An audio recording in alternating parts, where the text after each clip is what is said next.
예, 시청자 여러분 반갑습니다. 김종필의 정치를 말하다 정말 시작하겠습니다. 지금은 여러분들이 학수고대하면서 기다렸던 정치 이슈를 심층적으로 분석하는 시간입니다. 취재 현장을 종횡무진으로 누비고 다니는 이명환 기자와 함께 정치 주간 이슈에 대해서 한번 살펴보도록 하겠습니다. 자, 이명환 기자 소개합니다. 이명환입니다.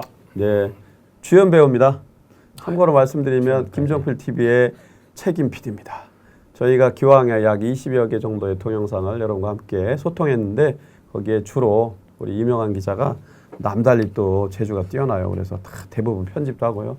예, 하여튼 개인기는 나중에 명절 시즌에 한번 개인기 넘어가겠습니다. 준비해보겠습니다만 쉽지 않을 것 같습니다. 다시 이제 우리 엄혹한 현실로 돌아오겠습니다. 대한민국 정말로 다이나믹 코리아입니다. 오늘 주간 단위로 다룰 주간 정치 이슈는 두 가지입니다. 첫 번째는 피해갈 수 없습니다.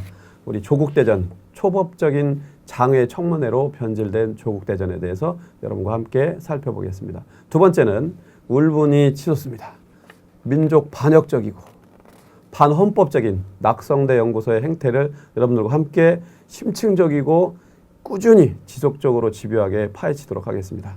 자, 오늘은 이 두 가지를 가지고 여러분과 공감하도록 하겠습니다. 자, 어제 여러분들 보셨을 겁니다. 많은 분들이 공중파에서도 대부분 다뤘고 8시간 20분 정도 방송을 했습니다.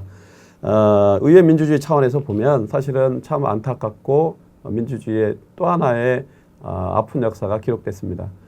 인사청문회라고 하는 법이 있습니다. 그러면 입법부인 국회에서 이 법을 잘 지키며 잘 활용을 해서 공직 후보자에 대해서 검증을 심층적으로 국민들 입장에 서서 명명백백하게 정정당당하게 해야 합니다. 그러나 이 국회가 여야 간 합의도 실패하고 무능한 상태를 계속 지속합니다. 그래서 이런 나쁜 선례가 생겼습니다. 안타깝게도 어쨌든 어제까지는 공식적으로 청문 기간입니다. 그런데 조국 후보가 나와서 다소 일방적으로 본인의 입장을 밝히는 이런 간담회가 진행이 됐고요. 저희가 언론계에 몸담고 있으면서 비판과 또 긍정적 찬사를 듣는데 어제는 많이 아프고 한계를 절감한 그런 날이기도 했습니다. 왜냐하면 어제 기자 간담회로 알려진 해명 청문회다 이렇게도 비판하는 분들도 계신데요. 대부분 그 자리에 참여했던 기자들은 민주당을 출입하는 기자들이 대부분이었습니다. 달리 보면 좀 객관화하고 좀 더 검증이라는 관점에 선다면 야당 출입하는 자유한국당 출입 기자들, 정치부에서는 또 사회부 기자들, 왜냐하면 폭발적으로 많은 보도량이 쏟아졌기 때문에 검증의 디테일에 관한 부분은 아무래도 기자가 만능은 아니니까 그 분야에 전문성이 있고 오랫동안 내용을 추적한 기자들이 참여하는 게 좋다고 봅니다. 사회부 기자, 특히 법조팀 기자들이 참여했다면 보다 구체적인 디테일한 질의응답이 가능해서 국민들에게도 알권리를 충족하고 후보도 제대로 검증될 수 있는 좋은 찬스였겠다 싶은데 많은 아쉬움을 안고 있습니다. 자, 어쨌든 이 간담회에 대해서 많은 평가가 나오고 있습니다. 국회 체면이 꾸겨졌고 심하게는 이런 국회는 해산해버려라 이런 아주 심한 문제까지 나오고 있는 게 현실입니다. 자, 이 부분에 대해서 우리 이명환 기자와 함께 구체적인 내용을 살펴보도록 하겠습니다. 많은 뒷담화가 나오는데요. 제기됐던 많은 의혹이 해소됐다고 보는지 특히 그 사모펀드에 대해서는 어떻게 보는지 한번 말씀 주시죠. 청문회를 보신 분들은 아마 아실 건데요. 청문회를 애초에 갖고자 했던 거는 후보자가 갖고 있는 정견이라든가 생각들을 듣고 혹은 제기된 의혹에 대해서 얼마나 해소할 수 있을 것이냐 이거에 대한 기대를 갖고 지금 보는 거지 않습니까? 네. 그런데 이제 어제 말씀하셨던 것처럼 청문회가 아니라 기자 간담회가 진행이 됐는데 그렇죠. 한계는 분명히 있죠. 기자들이 취재 과정에서 얻는 정보가 있습니다만은 자료 요구권도 없고 네. 실제로 국회의원들처럼 그런 권한을 갖고 있지 않기 때문에 네네. 자료 접근하는데 한계가 있을 수밖에 없습니다. 네. 기자들을 편들자는 게 아니고요. 현실이 그렇다는 건데 그러면 어제 보신 분들은 아실 거예요. 조국 후보자는 사모펀드에 대해서 처음 가입 과정부터 운영 과정 그리고 이 논란이 불거지기까지의 모든 과정에 있어서 알고 있는 거는 펀드에 가입했다. 오케이. 이거 외에는 없는 것이고요. 어제 해명 이후에도 본인은 잘 몰랐다. 그거 이외에는 사실은 더 이상 밝혀진 게 없는 상황. 모르는 게 능선 아닙니다만은 일단은 그러고 있는 거고요. 국민들이 가장 비판하고 관심을 쏟았던 뜨거운 관심 분야는 사실은 조국 후보자의 딸 에 관한 부분입니다. 논문과 장학금과 관련된 의혹 이 부분에 대해서는 어느 정도 국민들이 이해할 수 있도록 설명이 됐는지 어떻게 평가할 수 있을까요? 아마 조국 후보를 좋아하고 민주당을 지지하시는 분들의 입장에서는 해소가 됐다라고 이렇게 판단하실 수 있을 것 같습니다. 네. 근데 반대로 이 상황에 대해서 왜 저런 논란이 불거졌을까라고 생각하시는 분들 입장에서는 그래서 어떻게 됐다는 것이냐 의구심이 계속 이어질 수밖에 없는 답이었어요. 네. 그러니까 장학금을 받게 되는 과정 다른 장학금을 신청한 적이 없는데 장학금을 받았습니다. 네. 그리고 조 후보자는 그 과정에 전혀 알지도 못했고 개입하지도 않았습니다. 네. 라고 이제 답변을 한 것이죠. 네. 그러면 국민들은 지지하는 사람은 그냥 믿어야 되는 것이고 그렇지 않은 사람은 그래서 어떻게 됐다는 말이냐 라는 의혹은 여전히 남게 된다는 것이죠. 네. 그러니까 물론 조 후보자는 그 과정에서 서류가 남아 있거나 아니면 본인이 전화를 했거나 네. 이렇다라고 한다면 검찰이 수사를 진행하고 있으니 그 과정이 분명히 확인이 될 것이다. 네. 이런 네. 얘기를 했거든요. 네. 그러면 이제 청문회 대신 뭐 검찰 수사를 기다릴 수밖에 없는 상황이 되는 그런 거죠. 상황이 됐죠. 웅동항 건도 마찬가지죠. 마찬가지입니다. 네. 이게 또 그동안 조 후보자가 본인의 입장이라고 해서 제기했던 그러니까 IMF 지원에 IMF를 맞으면서 그 학원 그 부친이 운영하던 업체가 이 부도가 나면서 네.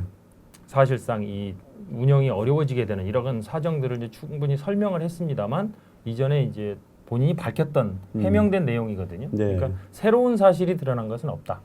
이렇게 볼 수 있습니다. 대략 보면 결국은 이제 예견된 결과입니다. 그렇고 그렇죠. 지금 저희 내일신문이 이제 정례 여론조사를 하고 있는데 그 조사 내용에 따르면 사실은 이게 이른바 조국 법무부 장관 후보자가 인사청문회를 거쳐서 검증하는 단계에 진입하면서 이게 이제 조국 논란을 넘어 조국 사태, 조국 대전으로 발전을 합니다. 그래서 엄청나게 많은 내용의 많은 의혹들이 제기되고 그 부분에 대해서 변별하는 게 필요한 상황에 직면하는데 결국은 이게 이제 보역 갈등으로 가다가 국민들이 자기가 지지하는 정당 이념 중심으로 아주 딱 양극화됩니다. 자기 진영 논리에 집중을 하게 되는데 여론조사에 나타난 걸 보면 민주당 지지자는 문재인 대통령에 대한 신뢰가 91%를 넘습니다. 자유한국당은 91%가 잘못하고 있다. 이게 아주 정확하게 두 개로 양분된 이런 상황으로 가고 있습니다. 그래서 객관적 사실에 기반한 실체적 진실을 추구하는 이런 프로세스는 사회적으로 사실은 뒷전으로 몰리는 여기에는 사실 국회가 이거를 악화되도록 하는데 도리어 순기능하는 게 아니라 그 반대로 퇴행하게 하는데 일조하게 되는 이런 대단히 위중하고 아주 심각한 상황에 놓이게 됐습니다. 자, 이런 상황에서 야당은 대단히 반발하고 있습니다. 그죠? 당연히 그렇죠. 오늘 3일이죠. 네. 3일 오후 2시부터 또 일방적인 야당 측 해명을 하는 또 청문회를 한다고 합니다. 반박 간담회. 반박하죠. 예. 그렇죠. 소개 좀 해주세요. 그러면 이제 야당은 당연히 청문회를 이루어내지 못했기 때문에 그리고 어제 이제 조 후보자의 해명 내용은 충분히 들었지 않습니까? 그러면 이제 본인들이 주장했던 내용을 가지고 오늘 세션을 나눠서 오후 2시부터 이제 1, 2, 3 세션. 반박 간담회를 갖겠다라고 했는데 글쎄요 이제 여기에서 어제 조 후보자가 해명한 내용을 뒤집을 만한 네. 이른바 결정적인 한 방이 추가로 제기가 된다고 하면 분위기가 반전이 될 수 있을 것 같습니다만 그렇지 않고 기존에 했던 내용의 의혹 제기 수준에서 머문다고 한다면 네. 말씀하셨던 것처럼 결국 한국당을 지지하는 사람 입장에서는 조 후보자에 대한 화살을 더 강하게 날릴 준비를 할 것이고 네, 네. 그 반대 측면의 민주당 지지자들 같은 경우에는 당연히 이제 한국당에 대한 저런 수준의 내용을 가지고 청문회를 하려고 했느냐, 네. 왜 청문회를 거부했느냐, 뭐 이런 식의 이제 공격이 또 추가로 나타날 수 있겠죠. 네. 그리고 아마 이제 이번 주말에 뭐 대규모 장애 집회를 추가로 열겠다 이런 계획까지 지금 갖고 있는 것으로 알고 있습니다. 예. 지금 결국은 이제 자업자득인데요. 국민의 민생이나 국가의 도약이나 이런 부분들은 부차적으로 지금 보고 있는 것 같아서 대단히 안타깝습니다. 어쨌든 청와대는 그러면 어떻게 대응할 건지 지금 대통령이 해외 아세안 3개국 순방 중입니다. 그렇죠. 많이 알려진 대로 청와대 고위 관계자들도 그런 입장을 서슴지 않고 이제 표명하고 있고 뭐 한간의 예상대로 대통령은 대략 오늘 오후 다시 이제 청문보고도 재송부할 걸로 알려져 있습니다. 그러면 대통령이 귀국한 이후에 대략 예상컨대는 6일경에 임명을 강행하지 않겠는가라고 전망을 하는데 그렇게 흘러갈 걸로 예상하십니까? 그렇죠. 그러니까 오늘 아침에 저희 이제 내일신문 취재진들도 청와대 네. 고위 관계자와 전화 통화도 하고 여러 취재 과정에서 법적인 절차는 일정대로 진행이 되고 있기 때문에 예. 청와대는 다음 수준을 밟겠다라고 예, 입장을 예. 분명히 했거든요. 예. 그러면 오늘 오후쯤으로 예상이 됩니다만 인사청문 보고서에 대한 재송부 요청을 할 겁니다. 네네. 그런데 그 기간을 이제 얼마나 줄지는 봐야 될 것인데 대체적인 전망이 대통령이 귀국하는 6일 시점에 맞춰서 임명할 수 있는 시간. 그러면 예. 오늘을 3일로 보고 이틀에서 3일 정도의 기한을 준다고 하면 재송부하는 시간. 그 안에 네. 보고서가 도착해야 하고 그게 네. 아니면 이제 임명을 하겠다 이런 뜻으로 이해할 수 있는 것이죠. 네, 예. 예, 이번 주의 전국 전망은 이른바 조국 논란, 조국 대전과 관련해서는 저희가 예측한 대로 그 프로세스로 진행될 확률이 높다고 보여집니다. 어쨌든 국무위원회 임명이라고 하는 것이 뭐 국격을 높이고 또 법치주의를 발전시키고 권력기관을 개혁하는 방향성으로 계속 진척되는 게 아니라 양 진영의 진흙탕 싸움으로 가는 이런 안타까운 20대 국회 현실을 보면서 우리 국민 스스로 국민 주권자들이 능동적 대응을 하는 이런 흐름이 강화되지 않겠는가. 이 흐름을 우리 내일신문과 김종필 TV는 계속 고양시킬 것을 강조하면서 주간 전망은 정치 전망 이렇게 좀 첫 번째 부분 정리하도록 하겠습니다. 자, 다음은 아까 말씀드린 대로 반헌법적이고 국민 주권을 무시한 국채를 부인하는 이런 퇴행적인 반역사적이고 반민족적인 이런 행태를 하고 있는 낙성대 연구소라고 하는 회계안 단체에 대해서 한번 살펴보도록 하겠습니다. 여러분들은 여러 정보 소스를 통하여 접하셨을 겁니다. 많이 분통이 터지셨죠. 저희는 이성과 민족 감정에 바탕하여 이 부분을 해부해 보도록 하겠습니다. 오늘은 일종의 도입부로 맛배기 정도로 안내하고 저희가 체계적으로 전문가들도 모시고 심층 해보도록 하겠습니다. 이들의 주장은 아시는 것처럼 일제강점기에 우리나라가 근대화가 됐다는 대단히 회개망측한 논리를 주장합니다. 그래서 저희는 이 기획을 하게 된 배경에는 많은 독자들께서 이런 내용을 좀 다뤄달라. 내일신문이 주체성을 갖고 있지 않냐. 그래서 민족 주체성도 없고 반헌법적인 사람들 실상을 파헤쳐 보도록 그렇게 하겠습니다. 자, 이우연이라는 자가 있습니다. 낙성대 경제연구소 연구위원이라는 자인데 이 자가 유엔에 가서 일제시대 강제동원 없었다라고 하는 정말 택도 없는 얘기를 합니다. 이 자는 도대체 뭡니까? 말씀하신 대로 낙성대 경제연구소의 연구위원인데 예. 낙성대 경제연구소는 그 서울대 안병직 교수가 서울대 옆에 저희가 있는 두목이죠, 두목. 그렇죠. 그거는 뭐 수계라고도 하던데. 예. 1987년에 만들어 놓은 연구소예요. 예, 예. 그러니까 본래 취지는 이제 경제사학자거든요. 네. 그러니까 경제사학을 공부를 하는데 본인들의 제자들과 이 연구를 하기 위해 좋은 뭐 공간에 사무실을 내겠다 해서 이제 만들어내서 네. 만들어놓은 연구소인데 네. 말씀하셨던 이 이우연이라는 사람이 이 연구원인데 네. 지난 7월달에 7월달에 제네바에 있는 제네바에서 유엔 네. 인권이사회가 열렸는데 네네. 여기에 가가지고 일제 강점기 하에 조선인 노무자들의 임금은 높았고 강제 동원은 없었다. 네. 뭐 이런 발표를 했어요. 네. 그런데 이제 이분이 여기 가서 이런 발표를 할 때 일본 극우단체 국제경력지원협회가 각종 경비를 지원했다. 네. 이런 얘기가 알려지면서 사주를 받은 거냐, 일본 우익의 사주를 받은 거냐라는 논란이 이제 불거지면서 네. 이 단체의 그간 활동에 대한 문제 제기들이 본격적으로 퍼지기 시작했다. 그랬죠. 이렇게 볼 수가 있는 것이죠. 그래서 뭐 유튜브 언론 중에 그 응징 언론이라고 하는데 저 영상도 제가 봤습니다만은 거기 이제 그 대표인 분이 낙성대 연구소 찾아가서 이 의원과 물리적 충돌도 하면서 문제 제기를 하는 걸 제가 상당히 인상적으로 봤습니다.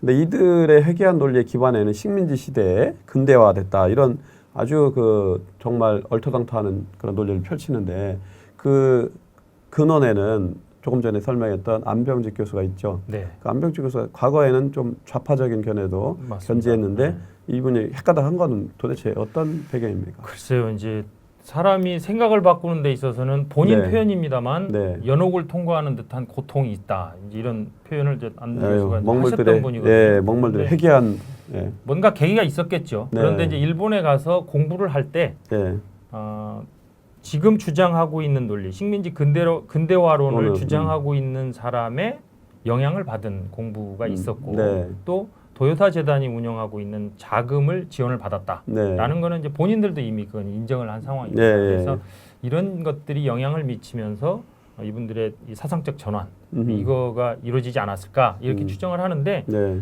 이거는 이제 아무래도 이제 이쪽 관련 분야를 정말 열심히 연구하고 계시는 학자들이 나오셔가지고 전문가분들이 뭐 그거는 좀 자세히 설명을 해주시면 네네. 우리 열혈 독자분들께 충분한 설명이 되지 않을까. 네. 뭐 제가 드릴 수 있는 말씀은 그 정도 수준인 것 같습니다. 어쨌든 뭐 그들이 주장하고 있는 궤적을 논리적 궤적을 보면 지금 일본에 준동하는 극우 세력의 논리하고 상당히 많이 일치합니다. 거의 닮았다고 볼 수가 있고요. 네. 그리고 이제 한국에 와서 살고 있는 그 일본인 저기 교수가 있지 않습니까? 네. 세종대에 계시는 분이 있는데 이분 그러니까 호사카 유지 교수, 음.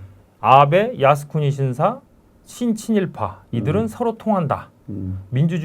민주주의자인 척하면서 일본 극우파 논리를 태연하게 퍼뜨리는 사람들이다. 뭐 이렇게 얘기를 하니까 저희가 봐도 누가 극우파인지 누가 그렇고 한국인인지 또 구분이 한켠에 어렵죠. 보면 이제 뭐 취재가 일부 진행되고 보도되고 있는데 그 배경에는 이른바 이제 극우 논리로 무장을 하고 또 행동 과격주의, 네. 예, 그러니까 이른바 이제 사무라이 뭐 이런 자들이 배후에서 많이 이제 준동을 하면서 작용한다라고 하는 뭐 그런 일종의 이제 첩보성 정보가 있습니다.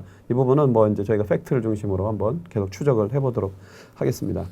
그리고 또 내용에 대한 그 여러분들의 판단을 좀 더 근거 있게 명료하게 하려면 전문가를 초대해서 뿌리가 도대체 이들이 생각하는 생각의 뿌리가 뭐고 또 그 생각을 좌우하는 경제적인 백그라운드 도대체 어떻게 작동되는지에 대해서 한번 여러분들과 함께 깊게 살펴보도록 하겠습니다. 어쨌든 대단히 정도가 심한 저희는 뭐 반민족 반역자까지는 모르겠습니다. 그건 이후에 계속 규명하도록 하고요.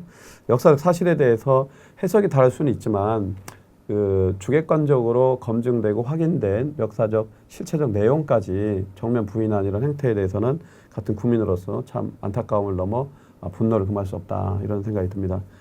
공감하십니까? 저는 이제 다른 거는 사실 뭐 제 전문 분야 아니니까 네네. 말씀을 못 드리겠습니다만 일본 일제 강점화 시기에 우리나라의 철도라든가 도로라든가 뭐 이런 시설이 들어온 건 맞지요. 네. 그런데 일제가 과연 이거를 한국 국민을 위해서 놨던 것이냐. 본인들의 수탈을 좀 더 잘하기 위해서 놓아진 것 아니겠느냐. 이게 그렇죠. 상식적 추론이지 않습니까? 네네. 그런데 이거를 마치 한국이 근대화하는 과정에 일본이 이런 기여를 했다. 네. 이렇게 해석한다고 하면 네. 똑같은 자료를 놓고 물론 좌우의 개념으로 달리 볼 수는 있습니다만 네. 이건 제가 생각할 때는 해석의 차이 문제가 아니고 네. 역사에 대한 부정이다. 네네. 사람에 대한 이해가 없는 단순 음흠. 수치만 가지고 얘기를 하자는 것인데 네네. 글쎄요 과연 이게 얼마나 설득력이 있을까. 네. 근데 이걸 보고 또 박수 치시는 분들이 있으니 네. 그 역시 아까 처음에 지적하셨던 것처럼 진영 논리에 의해서 네. 좌우되고 있다는 것이 참 안타까운 일이다. 예, 예. 말씀드리고 싶습니다. 예, 우리 저 이명환 기자가 정리를 잘해줬습니다. 아주 설득력 있는 논리였습니다. 예, 수고하셨고요. 자, 마무리하면서 오늘의 사자성어를 여러분께 선사하도록 하겠습니다. 오늘은 특별히 추석 명절도 가까우기 때문에 제가 패키지로 사자성어를 세 꼭지 여러분과 함께 공유하도록 하겠습니다. 최근에 이른바 조국 대전을 보면서 이게 올라옵니다. 네, 갈라지는 이유는 제 마음도 갈라지기 때문이라고 널리 양해해 주시면 고맙겠습니다. 여러분들의 동의하에 목을 축이도록 하겠습니다. 패키지로 세 꼭지를 쏘겠습니다. 조국 대전을 보며 제가 드는 세 가지 사자성어는 첫째, 나경원, 두 번째 조국, 세 번째 윤석열. 자, 나경원 대표 아시죠? 지금 자유한국당 원내대표입니다. 그다음에 조국 법무부 장관 후보자, 윤석열 검찰총장. 이 세 분들이 다 교차됩니다. 저는 이렇게 정리했습니다. 사자성어입니다. 바보 경원. 두 번째, 기자 조국. 세 번째, 부상 성렬입니다. 공감이 가십니까? 바보는 말 그대로 바보입니다. 어리석고 무책임하고. 아니 국회가 갖고 있는 권능이 얼마나 많습니까? 법 그렇게 강조하고 그분 서울법대 나오셨던데 저하고 파리학번 동기입니다. 과거에 곡차도 이렇게 건배한 바도 있는데 대한민국의 건강하고 또 대한민국의 가치를 높일 수 있는 훌륭한 보수 정치인이 되기를 바랬습니다마는 지금 2019년 9월 3일 현재 9월 2일 3일 현재 그 행태를 보면 정말 바보스럽다. 국민을 위한다고 말로만 하고 개인의 이익을 위하여 눈이 먼 게 아닌가 하는 이런 안타까움을 금할 수가 없습니다. 두 번째, 기자 조국이요. 당기의 뜻은 이겁니다.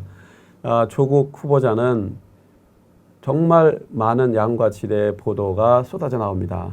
그래서 기자 때문에 상당히 추락했습니다. 기왕에 그가 취했던 개혁적이고 되게 스타일리시하고 또 뭔가 공정과 정의에 앞장선 그런 심벌 같았는데 그 부분에 뭐 위선적이다, 독선적이다, 특권적이다 이런 비판들이 있습니다.